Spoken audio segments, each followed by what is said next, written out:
제가 좋아하는 단테의 한 구절 소개해 드릴게요. 네, 여기서 보는 자가 사랑의 지성을 가진 여인들이라고 시작되는 저 새로운 시를 끌어냈던 바로 그 자인가? 묻습니다, 단테에게. 바로 저자가 사랑의 지성을 가진 여인들이라고 시작되는 시를 쓴 사람인가? 그랬더니 단테가 이렇게 대답합니다. 사랑이 내게 입김을 불어줄 때 내 마음을 모으고 그가 속으로 속삭이는 대로 엎조리면서 가는 사람이라오. 여러분, 바로 여기서 중세가 끝이 난 겁니다. 사랑이 속삭이는 대로 그 사랑을 엎조리면서 살아가는 사람 단테에 의해서.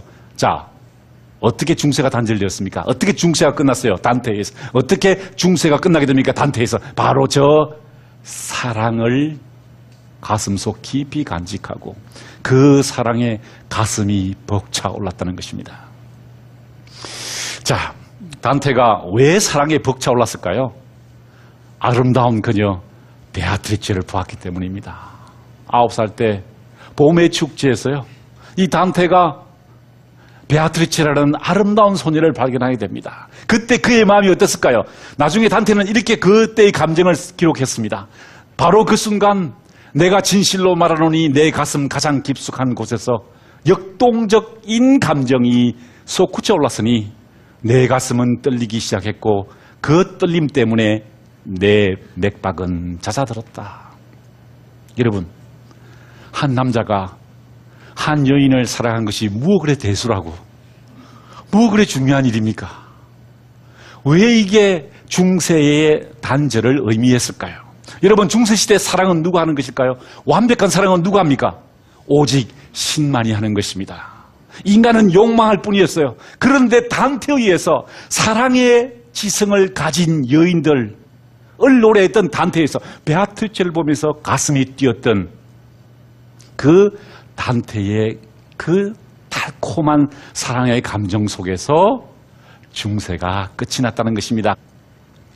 자, 단테가 오른쪽에서 슬퍼하는 모습으로 이제 걸음을 총총히 옮기고 있습니다. 왜 슬펐을까요? 그의 연인 베아트리체가 보시는 것처럼 피렌체 최고의 부자 가문에 시집을 갔어요. 이제 결혼식을 옮기는 장면입니다. 사랑하는 그녀를 떠내보내고 이제 단테는 슬픔에 빠지게 되었지요. 우연히 길거리에서 만나게 됩니다. 한 9년 좀 지난 다음에 단테는 말을 걸고 싶었어요. 그런데 이미 결혼한 사람이기 때문에 말 건네지 못하죠. 그래서 괜히 옆에 있는 사람에게 말을 몇 마디 그러다가 베아트리체는 그냥 무심히 그의 곁을 스쳐갑니다. 그때 단테가 쓰라린 가슴을 안고 저 아르노강을 천천히 걸어서, 저 강둑을 걸어서 집으로 돌아가서 긴 한숨을 몰아쉬고 책상에 앉아서 글쓰기를 시작했으니 그 글이 바로 중세를 장래 지낸 신곡이 된 것입니다. 자, 어떻게 중세가 마감되었을까요? 돌체해야 된다는 것입니다. 돌체. 가슴이 뛰어야 된다는 거예요. 여러분, 사랑에 빠지셔야 돼요. 지금 사랑에 빠지셨습니까? 지금 달콤하세요? 돌체하십니까? 우리 가슴이 뛸 때, 내 맥박 소리가 그 쿵쾅거리는 가슴에 잦아들 때, 그때 한 시대가 마감되고 새 시대가 시작된다는 것이죠. 뿐만 아닙니다. 이 단테가 왜 중세를 단절시켰냐면요, 이른바 르네상스의 선구자가 됩니다. 르네상스가 뭐라고 그랬죠? 재탄생이라고 그랬죠? 무엇이 재탄생합니까?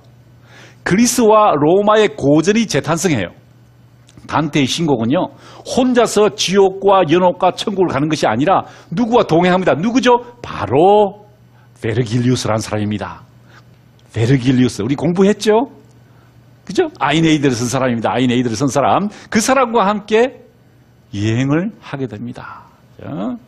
그래서 그런 고전에 대한 재해석을 통해서 이제 단테는 르네상스의 선구자가 된다는 것이죠.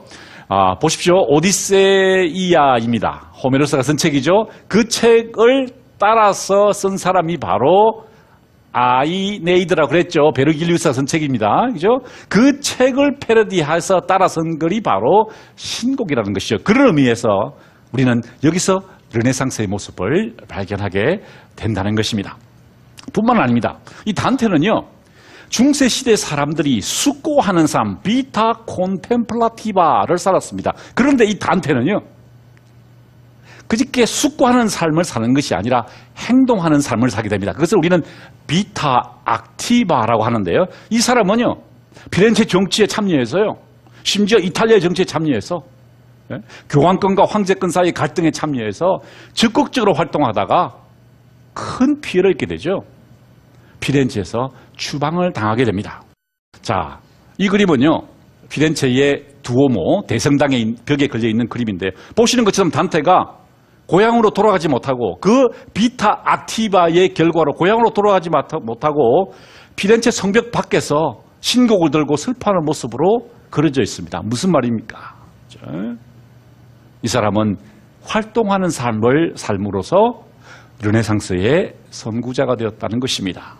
신곡에 보면은 가슴 아픈 구절이 있어요. 어떤 구절이냐면은 이런 구절입니다. 처참할 때 행복했던 시절을 회상하는 것보다 더 큰 고통은 없다. 이런 구절이 나오는데요. 그렇지 않겠습니까? 이 도시 안에서 베아트리체를 보았을 때 그 기쁨, 그 환희는 이제 없어졌다는 거죠. 그리고 방랑하고 유랑했어야 했습니다.